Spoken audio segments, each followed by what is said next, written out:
Hey everyone, welcome back to Rhythm Railroad. So this is part 6 of my river scene, and good news. So as you can see here, the water has pretty much cleared up completely. This center area is definitely completely cleared up. I can see right through everything, and I love the way it shows all the details that I added prior to adding the gloss.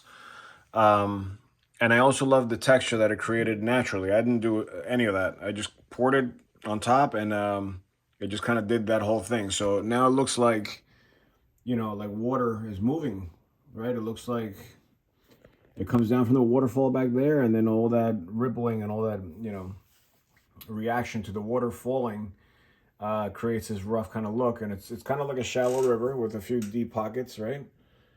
So that's the way it would be, I guess, in real life. So, but I love like how you can see right into the details here in the base of the river. So I have just a few little things that I haven't completely cleared up, but it's not a big deal. There's like a little one right there.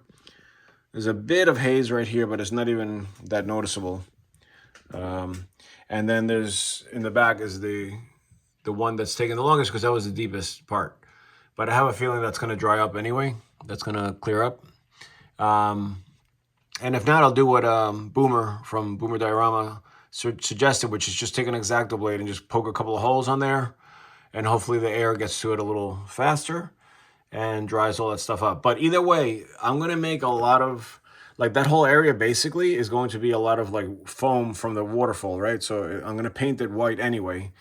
Or, hints of white. I'm not going to like just pour white paint on there, but I'm going to try to use a little thicker gloss to create more of like a ripple and lift it more and more splashing and stuff like that. And then I'll take some kind of white paint and just kind of go over it.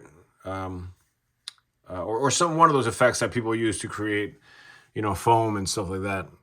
I know some people use like a white, like almost like a snow material and they mix it in with the gloss, and that gives that effect of foaming water. So yeah, I think that'll clear up in the next few days, but I'm super happy with how things are really turning out right now. I also went out and bought one of those 4x8 2-inch foam boards. So I'm gonna start working on the extension here, which, like I said, I want to bring it out, probably about 2 feet from there, so I can take some nice deep pictures, down into the bridge here, and I don't have to get so close with the camera here to get all the entire scene looking like water. So I can shoot from like way back here if I want to. And like I said, I'm going to try to make it removable. So the trickiest thing I think is going to be to try to match, or at least transition into a different kind of look here. Because the idea is that, I want it to look like it's getting deeper as it flows this way. So, I'm still going to try to use some of this technique that I use here with the Sculptamold, and then a lot of like different shades of paint, like greens and browns and stuff like that, tans, to allow for this kind of look. But the transition is going to be what's going to be tricky, so it doesn't look like two completely different scenes. So we'll see. I'm going to experiment and see how it works. The good thing is that if I mess it up, it's just a piece of foam. You just chuck it. It's not like a permanent part of the scene. Like this, I was worried about, because if this gets goofed up, you're talking, I have to like scrape all of this out without, affecting the bridges and all the things that I had already done.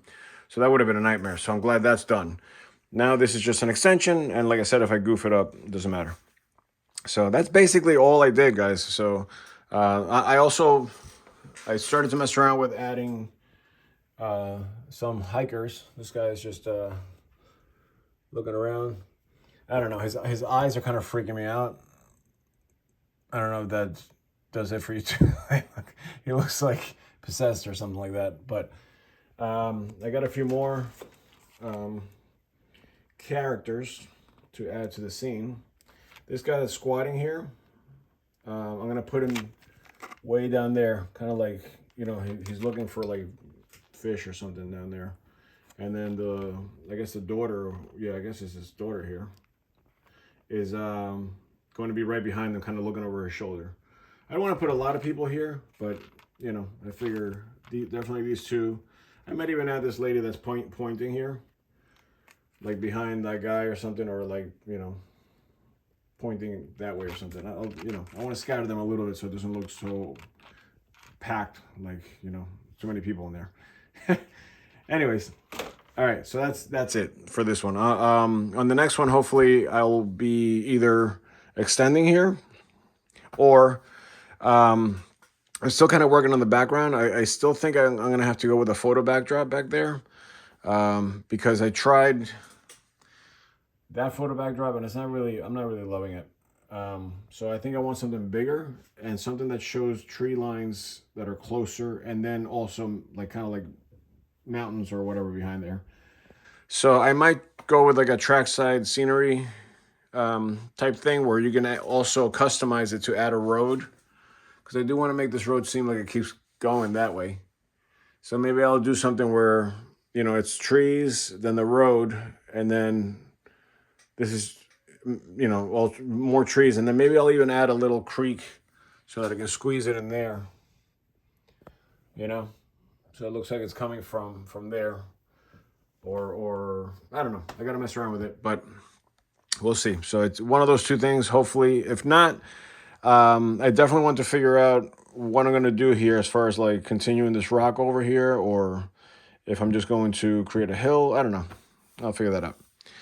All right. So I will see you on the next update. Thanks for watching.